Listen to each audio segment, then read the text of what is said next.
Why Shadowlands failed so terribly. All right, let's see it. What up, Yeah, Dalway? it sucked. But why? I think it goes without saying that Shadowlands, this recent WoW expansion, was not very well received from That cinematic, though, is actually insane. Like, that cinematic was a crazy. story perspective by the greater World of Warcraft community. And that's kind of strange, isn't it? Considering how much creativity there was in this expansion when you think about it. We got Actually, hold on. I want to, before we watch this video, there was a video showcasing what was added to the expansion gameplay-wise.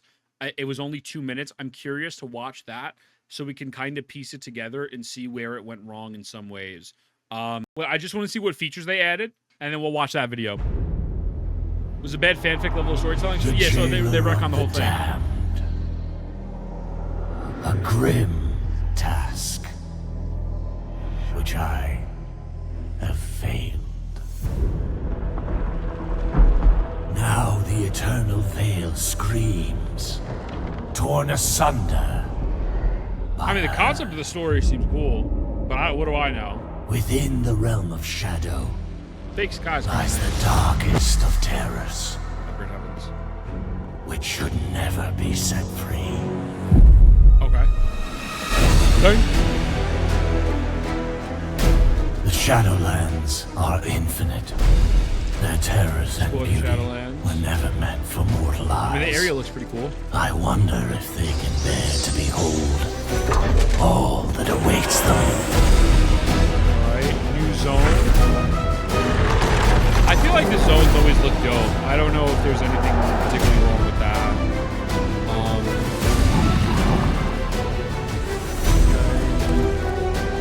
A bunch of Okay, I guess this video is just showing new zones. It's not really helping us. Also, why is it working? The denizens of this realm are the Covenant? key to restoring the balance between life and death. If their trust can be earned. Yo, that tree armor is actually crazy. New dungeon and raids, okay. I mean, so it just seems like normal stuff. It was like nothing came out of it. Ascent to the Tower of Damned. What is the Tower of Damned? What was this? I would play this. Yeah, I get you. There's an engine problem since Soul St. Grass 998. Yeah. What is the Ascension? Sylvana said one of all the time greatest stories all the way back to World of Warcraft 3, and they absolutely destroyed a character in one expansion because one writer thought he knew better than 3 decades of story. Sounds about right. I hated that tower. A roguelike mode. Oh! A chore? It sounds kind of cool. I mean, what about it was bad? By the expansion plan, getting on level ups. Don't even know what happened in that expansion. That's crazy. And That's the crazy. end of everything. Okay. Is just That was my biggest gripe of the expansion, was Torghast and what the fuck roguelike shit mode. It was ass. It came after like 2 months. the beginning. I'm gonna look up gameplay of it. Hold on, let's see. What was it called again? It was called Tower of the Demand. Wow. I love Tillian. No, Tillian's amazing. WoW Tower of the Demand gameplay. I guess I'm confused just on what about this. Damn, I can't spell. Wow. Okay, maybe let me specify World of Warcraft. I don't know if the towers were just Torghast. Damn, you're dyslexic. Why are you bullying me? Okay. It's so good. World of Warcraft. The basics tower. Okay, let's watch this tutorial on it. It's a... What's going on, guys? This is the Red Rogue, and today we'll be stepping into our first few wings of Torghast, Tower of the Damned. If you have no clue what Torghast is or how to unlock it in the first place, I did a video on that topic just a few days ago. I just want to understand so I what recommend it taking is. a peek at that. For today's video, though, we'll be actually showing you the process of how to progress through a layer in Torghast. So let's begin. Okay. W Red Rogue. So, Torghast. In my opinion, this could be one of the best additions of the entire Shadowlands expansion, if they treat it right. My chat is saying the complete opposite, buddy. It certainly has the potential to be a fun and engaging form of content that you can do solo or in a party of up to 5 players, but how exactly does it work? Well, this video should give you a good idea of the mechanics and systems that are within the Tower of the Damned. To enter Torghast's early layers, you'll need to be max level and do a series of quests. If you want to see that process, I'll leave a link to a video I did covering that topic on the screen now. Okay. Once you're in, though, you should have 2 portals open to choose from, which change the main theme and style of the Torghast layers you'll be able to partake in. These seem to have some form of a rotation in terms of which ones will be open, and on the beta, at least, it changed daily. A layer in Torghast is 6 individual floors of the tower, with a boss waiting at the end. These layers will work. Okay, so two different sides, 6 floors, boss waiting at the end. it seems pretty normal. A very, very important currency known as soul ash. This will be used to craft legendaries at the Rune Carver, whom you'll unlock the services of by doing the introduction to Torghast. I've already done a bit of an overview on how that process works a little while back, but I'll try to get a revised version up for once Shadowlands is launched. So once we choose the section of Torghast we'll be venturing into, as well as the lair, we'll begin our dungeon crawl. As a heads up, though kinda obvious, higher layers will result in stronger enemies with more health and deal more damage. So now that we've entered our lair, we'll start with a big, glowy sphere thingy that's floating in front of us. This is our first example of an anima power. Anima powers are basically special buffs that will persist throughout the Torghast run you're currently working on. So your attacks have a chance to curse the target, dealing 3,161 shadow damage over to 8 seconds. Enemies within 15 yards have the casting speed reduced by 30%. Oh, that's cool. It was their attempt of Hades or Slay the Spire. Like, it was just tedious. You have to play every week. It was so uninteresting, boring as fuck. Okay, so it seems like maybe I'm getting in which that the the buffs and stuff were just repetitive and annoying. It was fine. You were forced to do it the entire expansion. Don't force people to do content. Okay, that's fair. That's fair. I could see people not enjoying that, especially if you don't like roguelikes and, you know, if it takes a while to get through 6 floors of content, right? So, why the Story of Shadowlands Failed? I mean, this is about the story, but I just wanted to kind of see what the actual expansion held. So let's see what the deal is. To go to these various afterlives about vampires that drink sin like it's wine, this weird blue people and owl people purgatory, giant undead arenas with magic and necromancers, nature and such, and we just learned more about how the afterlives were created, and we learned more about creation itself and how it works in the World of Warcraft. And yet, despite all of this creativity, there was an absolutely huge amount of community backlash against this expansion. People did not connect even in the slightest with this story and what Blizzard was trying to tell. But again, like Destiny 2 with locking one prime engram behind PvP, so I do PvP, even though, yeah, okay,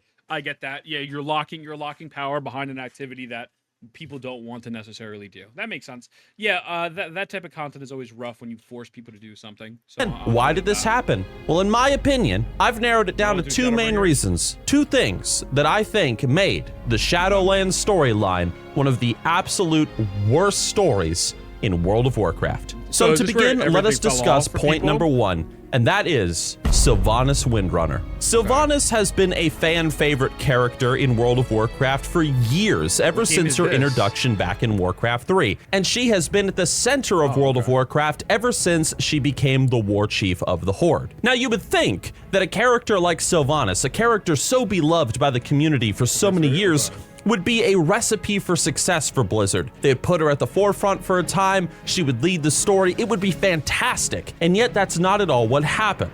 From my personal perspective, what Blizzard did with Sylvanas is they really tried to push her as this strong female character at the head of the World of Warcraft story. But the problem was, Blizzard, despite giving her all these power-ups and giving her these badass lines and stuff, really trying to push that strong female archetype, the biggest issue with this was the fact that, well, she's a woman! No, I'm sorry. The biggest issue is that it probably felt forced. Sylvanas was already a strong female character. She didn't need to be any stronger. In Warcraft 3, she was a defender of her people, What game is this, he says?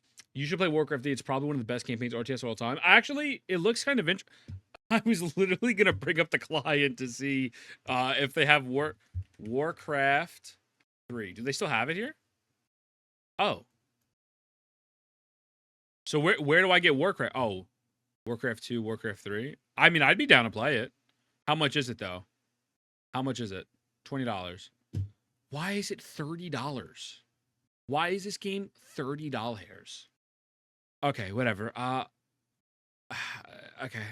Is there a way to play it where it's not the Reforged version? Fine. Regardless, I'm down to play it. I'm down to give it a shot. You can't play the original one? Sounds about right. Defender of Quel'Tha Lost. She fought against Arthas. She was ultimately killed, raised as a banshee. She broke free of the Lich King's control, and then she rallied together all the survivors of Lordaeron, undead humans and undead blood elves who had broken free from the Lich King's control, and was leading a rebellion against the Scourge in Lordaeron in order to reclaim the homeland of her people as well as the people of Lordaeron. And yet in the shadows, despite her heroism, Sylvanas bore this sort of grudge against life itself, the life that had rejected her and her people. And so in the shadows of the Apothecarium, Sylvanas and her vile Forsaken alchemists were brewing a new plague of undeath that would kill both Scourge and living alike to make everybody monsters just like they were. And that's it.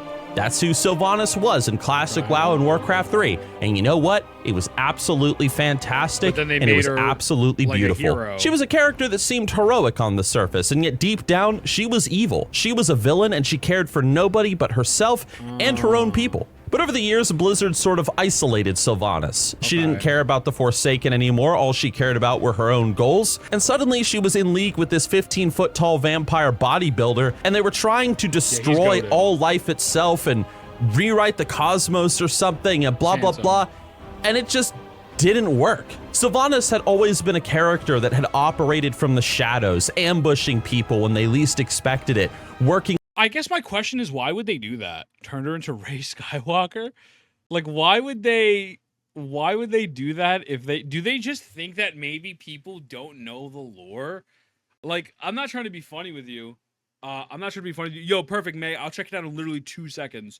A lot of, I mean, I know it's a little bit different, right? It's very different. But, like, I think a thing, like Vince McMahon would always talk about with wrestling crowds is, oh, people always forget. It doesn't matter what we did a year ago. It doesn't matter 2 years ago, whatever the case may be. So it's very interesting to me that, like, I don't know if maybe that's the kind of like narrative they went. You know what I'm saying? Like, oh, it's not going to matter. Nobody's going to remember. The game sucks. Forefront. She never should have been War Chief. She never should have been at the front of a storyline. Making her the War Chief and making her in league with this big 15-foot-tall vampire bodybuilder, and they're trying to rewrite creation and the cosmos and stuff, it just doesn't work. It's Blizzard trying to take a strong female character and make her a stronger female character, which didn't work, and them not understanding who she was as a character and how her story should have played out. So instead, they just made this some old bullshit up with the Shadowlands, and it fell flat on its face. I think there's nothing wrong with having a strong female lead, obviously, right? I don't think anyone will sit there and tell you they'll be mad. I mean, there might be some weirdos who will be mad about a strong female lead, but it would have to make sense. And clearly in this situation, this made fundamentally zero sense. So I absolutely understand why people were frustrated and mad. Also, I'm just pinging the Discord real quick. The reality is, unfortunately, when it came to Shadowlands, everything revolved around Sylvanas. Sorry, never mind. And at this point, if you were somebody that just hated Sylvanas as a character, or you were someone like me that loved Sylvanas as a character beforehand, but you felt that Blizzard downgraded her in quality in terms of her writing and character development, then this expansion was just gonna suck, because it just all revolved around her. And the unfortunate truth is that going into Shadowlands, most people could not stand Sylvanas Windrunner and how Blizzard were developing her as a character. And because she was at the center of the Shadowlands expansion, nobody liked the storyline because they didn't care about the main character. And now I want to talk about the second reason why Shadowlands failed, and this is something that I've hinted at in previous videos and on Twitch streams. But that's just simply the fact that Shadowlands was very strange. It wasn't really an expansion built upon any pre-established World of Warcraft lore, if you think about it. It was kind of a pure shot in the dark sort of expansion. We were going to the Afterlives, which was a subject that had never been explored before in previous Warcraft titles, and we were interacting with people that just didn't really... we didn't know anything about them. We were going to these lands where vampires were drinking sin like wine and meeting people like Sire Denathrius, and this was fine, I guess, but then suddenly you would go from hanging out with a bunch of vampires to suddenly being in purgatory with a bunch of blue people and talking owls. Then suddenly you're in some nature area with this Elune ripoff lady. And then the next thing, you're fighting in like arenas with a bunch of undead and necromancers. It was just... it seems like it had no identity. Imagine going from one end of the spectrum to the complete opposite, to then kind of in the middle, to then like going back to the under end of the spectrum. It just seems like it's all over the place. It's kind of all over the place. And then you had this big guy called the Jailer, and he was trying to rewrite reality and rewrite the cosmos to prepare us for what was to come or something. So he was actually the good guy or whatever in some weird way of looking at it. Despite a lot of creativity in Shadowlands, the story and the locations all felt very random. And although they were connected, sort of, it all felt very, well, disconnected. But overall, I think the worst sin that Blizzard committed, like genuinely the worst sin that got people just riled up was when Blizzard decided to touch World of Warcraft's most famous character, Arthas the Lich King, and they tried to paint it like Zoval, this jailer guy, was behind the Lich King. He was actually his creator. He's more powerful than the Lich King. The Lich King was just a pawn in his scheme. Everything was just a pawn in his great plan, and everything that had happened so far had been orchestrated by him. This sort of crap never works. Imagine if someone came out and said that they actually was controlling Thanos the whole time in reality, and realistically everything Thanos did was just, you know, kind of like their doing, and Thanos is actually not a threat. That would actually tilt me. So I just don't understand what made them feel the need to rewrite so much plot. Like I don't get it. Like that's such a weird thing, you know? Yeah, yeah, it's crazy, brother. It looks amazing. I'm very excited for Ananta. Like, what was the... Is there a reason for this, or they just kind of wanted to be quirky and give it a shot? I don't know. It kind of feels like if it's... Maybe it's they were creatively bankrupt and they didn't know where to go, so they thought it'd be an easy grab. The only time like this sort of storytelling works is when you can genuinely look back over like the years or over the course of the story and be like, oh, and you can see the clues. Like you can see people all the way back in classic WoW saying, ah, yes, one day you shall all know the pains of his prisons or something. And it all just kind of builds up until you say, oh, here's the guy that everybody's been talking about over the years. But here's the thing, nobody since Warcraft 3 ever mentioned some big-ass guy named the Jailer. There was no references to this character. There was nothing. All the events of Warcraft 3 and in World of Warcraft were not a part of this dumbass's plan. Imagine taking one of the greatest video game villains and actually being like, nah, the guy who you've never seen or met is actually the dude controlling the behind the dude. Yeah, it just seems like creative bankrupt, you know? Trying to just come up with a big bad for the story purposes to make it an epic moment where you defeat them with some bullshit. Of course it wasn't. It's ridiculous that they even put that forward. I'm getting passionate about it just talking about it. Yeah, and you can see what I'm talking about. People hate this sort of storytelling because it came out of nowhere and it spit upon the previous stories that had been told and the characters that had been told, saying, oh, hey, you know those like characters that you know and love from back in the day? Well, they were just puppets on the string of this really cool new character that we developed. His name's Zoval and he's badass. Guess what? He's not. No one likes him. Get rid of him. I'm glad that we did. Shadowlands failed mostly because of those two reasons. Nobody liked Sylvanas, and Sylvanas was the center of the expansion, and so nobody cared about her story. Nobody cared about her choices. People just wanted to kill her, collect her loot, and make her go away. And then the other thing was just how random and disconnected everything felt in Shadowlands, from the zones and the locations to the story to even the main villain. And despite Blizzard trying to create a sort of connectivity with like the rest of the world and its storyline, trying to say things like the Jailer was behind it all, it just didn't work. It fell flat on its face. So that's why I think the story of Shadowlands failed, but I will say that I think that the story of Dragonflight is looking a lot more interesting. In fact, tremendously more interesting for several reasons. But I'm going to talk about that in another video at a later time. For most of us, though, we've all quit Shadowlands and we're all playing Wrath of the Lich King. But for those people that are not playing Wrath of the Lich King because maybe you don't understand why Wrath of the Lich King is so significant, or those of you that have never played... That was a good video. I think everyone should go sub to him. That was a great vid.